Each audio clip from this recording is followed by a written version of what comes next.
आपके चरणों में कोटि कोटि नमन।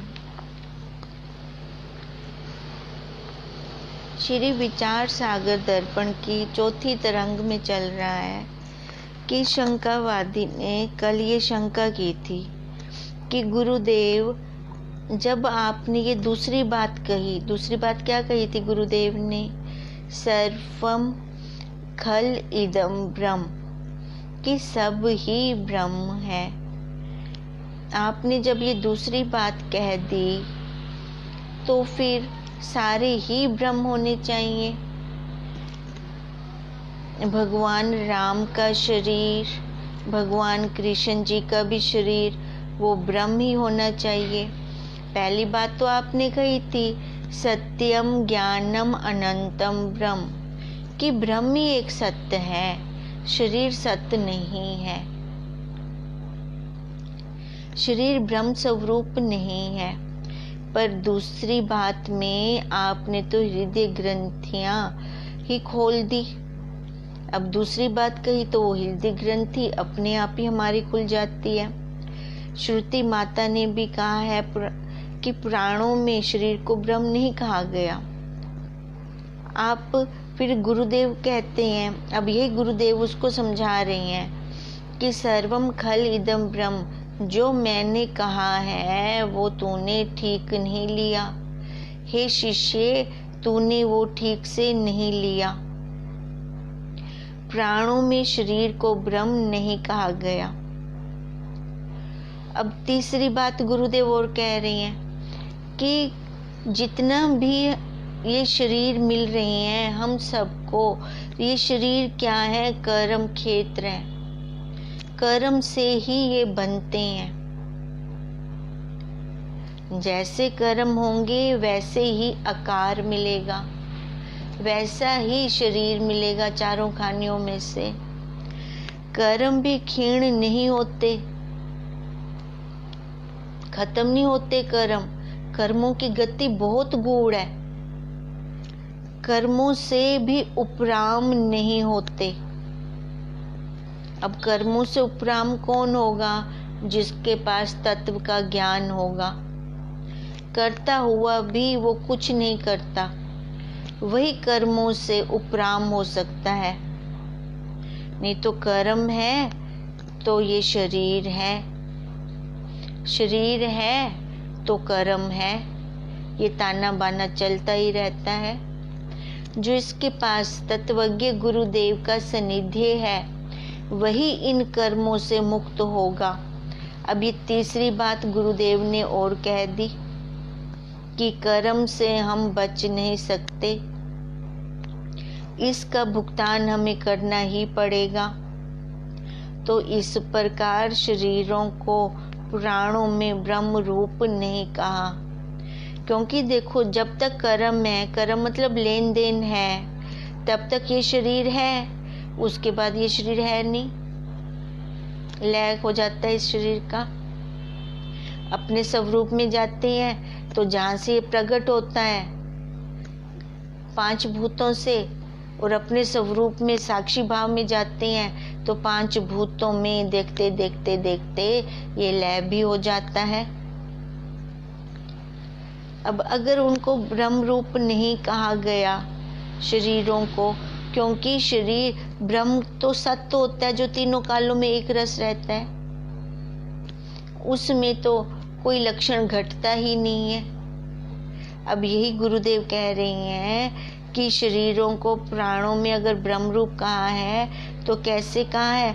उनको भाग त्याग लक्षण वृत्ति से कहा है। नहीं तो हम सीधा ले लें तो सीधा शरीर किसी का भी ब्रह्म रूप नहीं है। जब भगवान जी के शरीर नहीं रहे तो हमारे कहाँ से रहेंगे? भाग त्याग लक्षण वृत्ति के द्वारा हम ये देख सकते हैं। अब एक सूक्ष्म बात और देखें कि गुरुदेव हमें कहाँ बिठाना चाहते हैं? आकर्ता पद पर, वहां ले जा रहे हैं।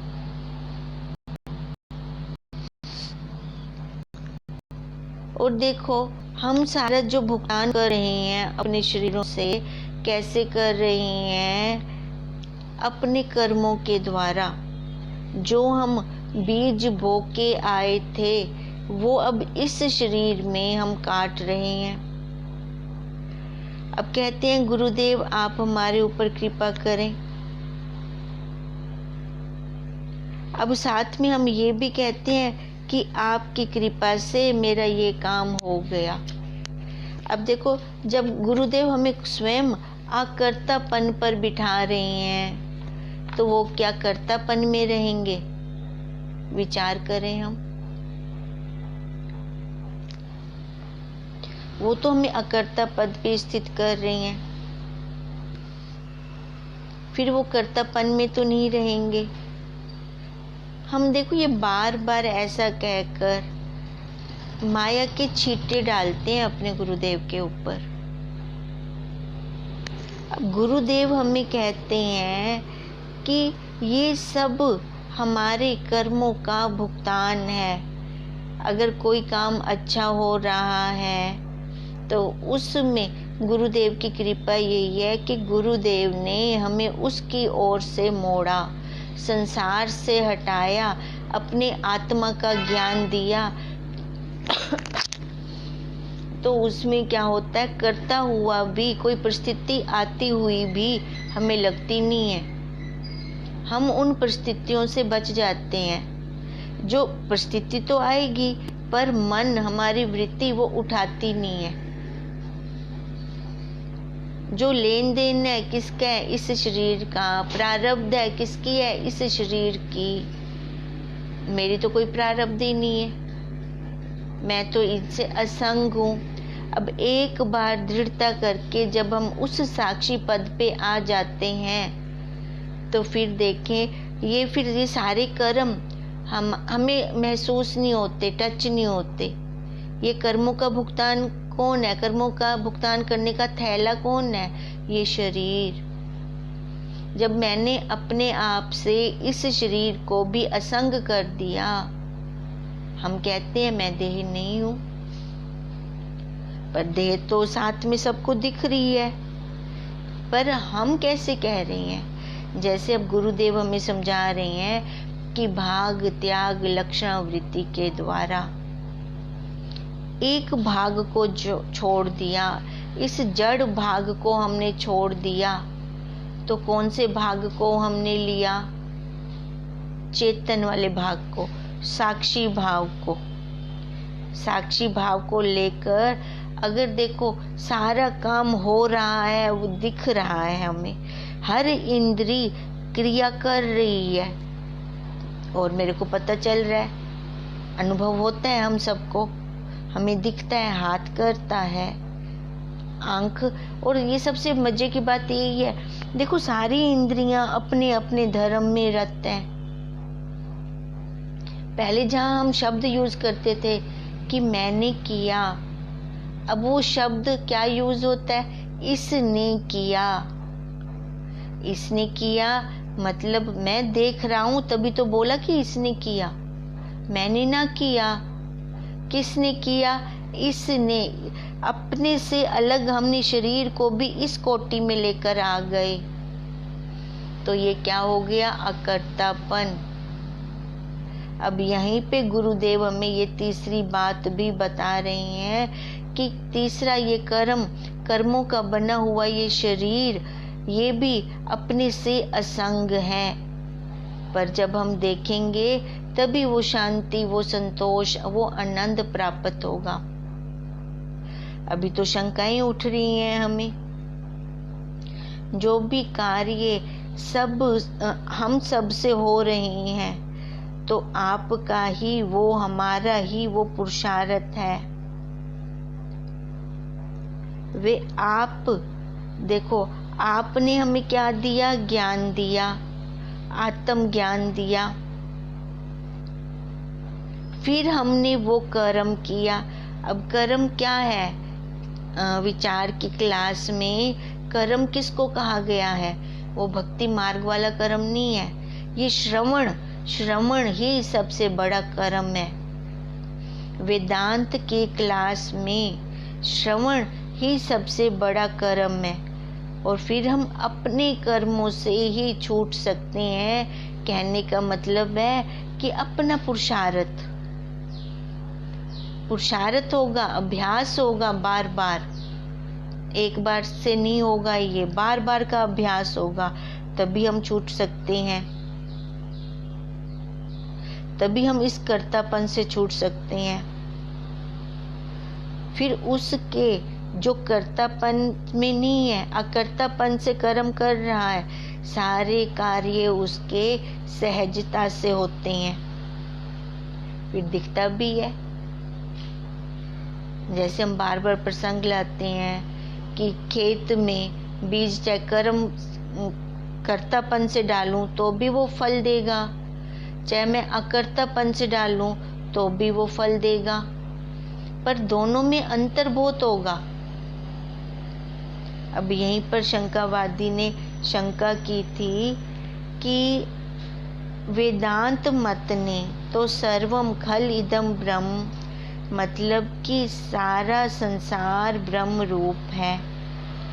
यदि सारा संसार ब्रह्म रूप लिया है तो उसमें भगवान राम और भगवान कृष्ण आदि के शरीर भी तो आ गए ना उस संसार में, तो वो भी तो ब्रह्म होंगे। पर आप कहते हो कि शरीर ब्रह्म नहीं है। यही शंकावादी को फिर से शंका हो रही है कि आपकी बात मेरे को समझ में नहीं आ रही। उधर से आप कहते हो सर्वम खल इदम ब्रह्म, सारा ब्रह्म है, तो सारे में तो वो शरीर भी है, पर आप शरीर को मना करते हो कि वो ब्रह्म नहीं है। अब ब्रह्म सूत्र में भी पढ़ा है। अब देखो साधक कैसा है कि सारा कुछ करके आया है, श्रुति स्मृति शास्त्र पुराण आदि है पढ़े, फिर भी वो समझ में नहीं आ रहे। सारा कुछ पढ़ने के बाद भी वो समझ में नहीं आ रहा, उसको शंका यही हो रही है। सारे प्राण पढ़े हैं, यथा विधान कर्मों को उनको करके लखा, तो भी चंचलता मेरे मन की मिटती नहीं, समाधान नहीं स्थायी, वो कैसे मुझको मिले। अब देखो ये शंकावादी की शंका है।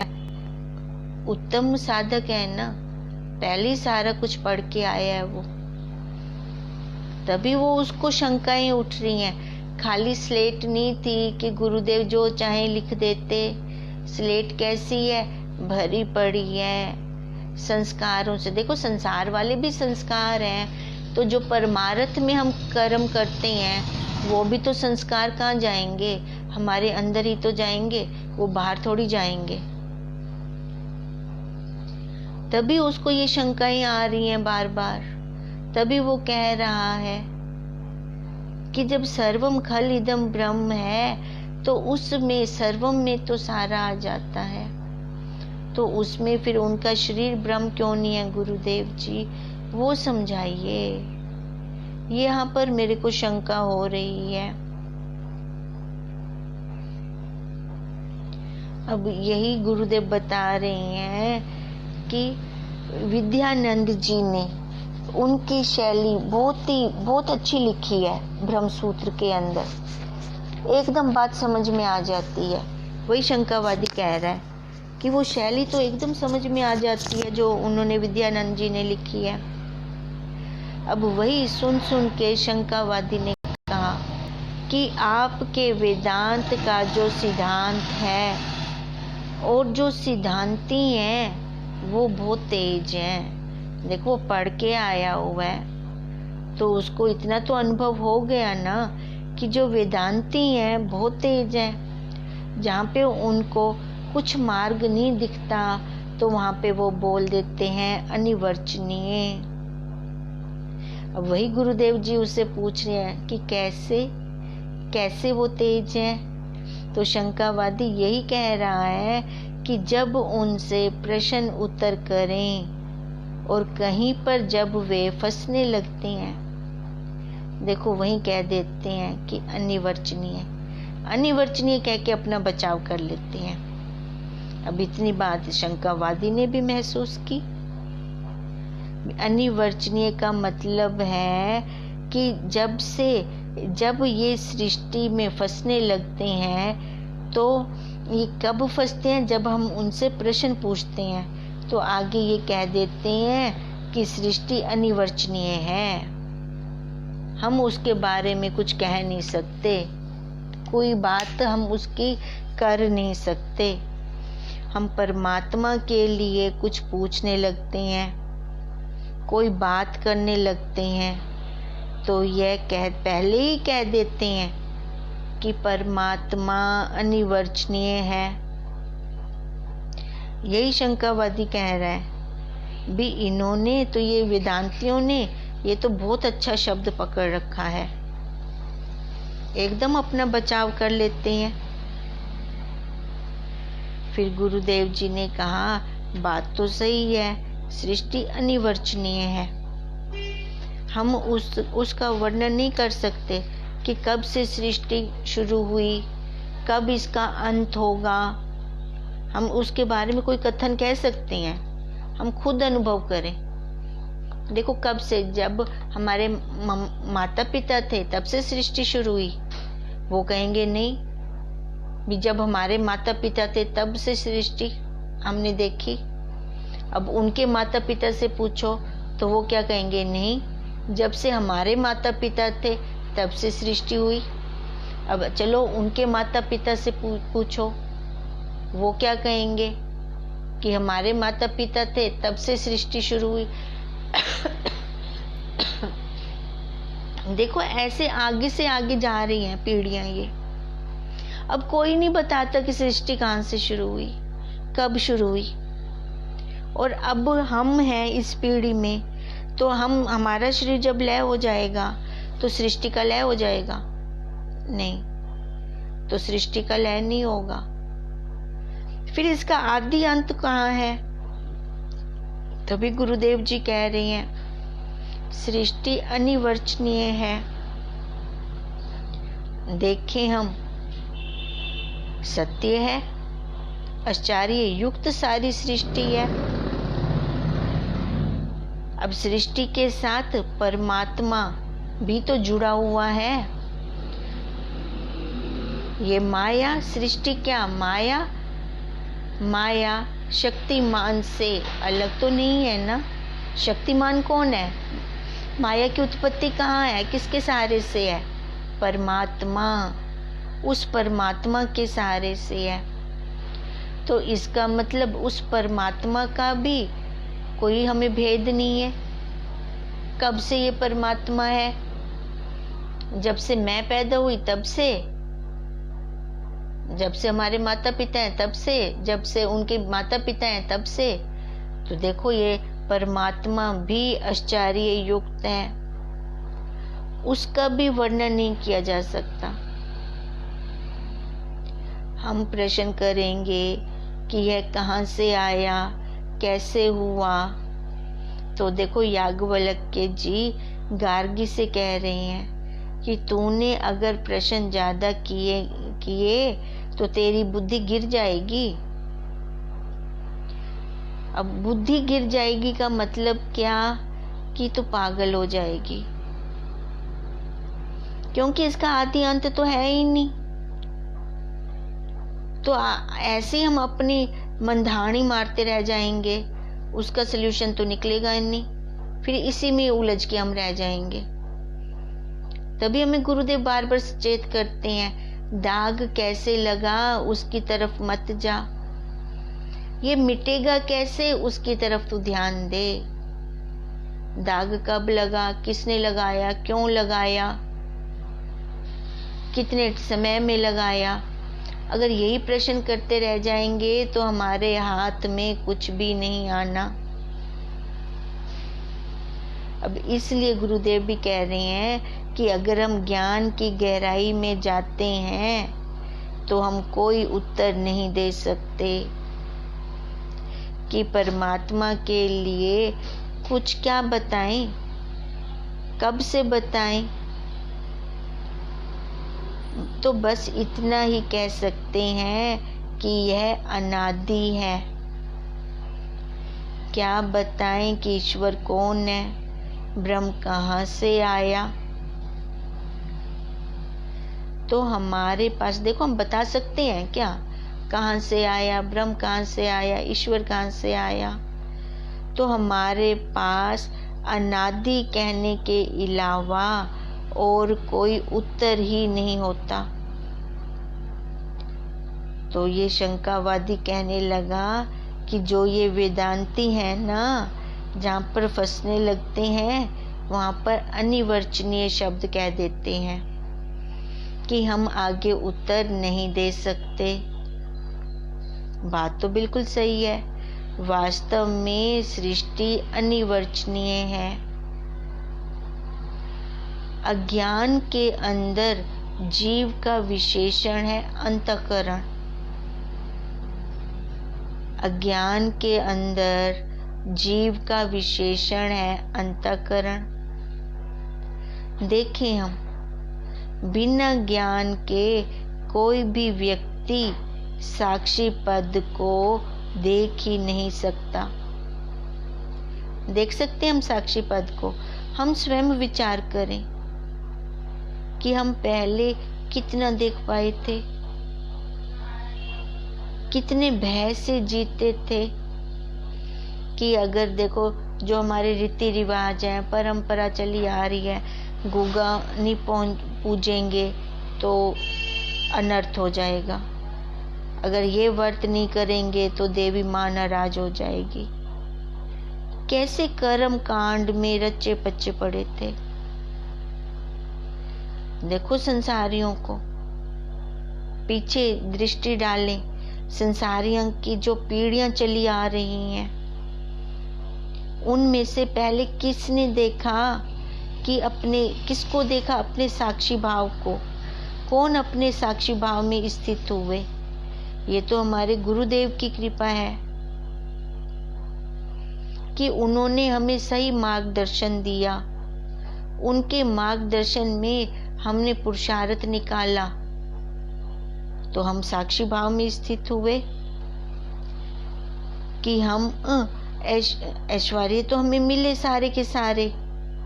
ज्ञान लेने से सारे ऐश्वर्य अपने आप हमारे पीछे लग जाते हैं, पर अपने आप जान गए हैं कि साक्षी भाव आत्मा है, ब्रह्म स्वरूप है। ऐश्वर्य तो अपने आप आ गए, पर अपना साक्षी जानकार तो हम गुरुदेव की कृपा से ही बने हैं। अपने आप को ब्रह्म स्वरूप कब जाना, जब गुरुदेव पर पूर्ण श्रद्धा करके उनको माना। भगवान जैसी हमने उनके ऊपर श्रद्धा की, श्रद्धा से ही बेड़े पार हैं। और वह शंकावादी कह रहा है कि महाराज आप कह रहे हैं कि शरीर ब्रह्म रूप नहीं है। भगवान राम के, भगवान कृष्ण जी के, हम सब के ब्रह्म रूप नहीं है। भाग त्याग करना पड़ेगा पहले, माया को उतारना पड़ेगा पहले। इसका मतलब आपने पहले माया को माना है ना, आधा भाग तो माया का माना ना, इसका मतलब तो यही हुआ ना। और दूसरी बात कि वह कोई और वस्तु है। वेदों के नेति का शेष वस्तु की उपलब्धि सो। नेति नेति करते फिर वस्तु की उपलब्धि हुई। वेदों ने भी नेति कर दी, वो इतना नहीं है, वो इतना नहीं है, वो इतना नहीं है। पहला तो माया को माना, माया को मान के फिर दूसरी बात कही कि वो दूसरी वस्तु है। उधर से आप कह रही हैं कि वेदांत का सिद्धांत है कि सर्वम। सिद्धांति देखो उत्तम है, उत्तम बुद्धि रखता है, वो पकड़ लेता है एक एक बात को। सर्वम शब्द आया है, सर्वम खल इदम ब्रह्म। उसमें सर्वम, सर्वम का तो मतलब ही यही होता है कि सारा का सारा, चाहे वो जड़ है चाहे वो चेतन है, सारा ही ब्रह्म है। तो अब आप कैसे कह रहे हैं कि आधे को ही ले, है ना। भाग त्याग द्वारा तो आधा ले रहे हो, आधे को तो छोड़ रहे हो आप। अब कितना उत्तम बुद्धि वाला ये साधक है, कैसे वो कह रहा है कि आप कैसे कह रहे हो कि आधे को लें। अब टाइम ज़्यादा हो रहा है, आपको आगे भी जाना होगा, फिर इसको हम कल आगे और पूरा करते हैं। ओम तम नमामि हरिं परम, ओम तम नमामि हरिं परम, ओम तम नमामि हरिं परम। ब्रह्म स्वरूप गुरुदेव के चरणों में कोटि कोटि नमन।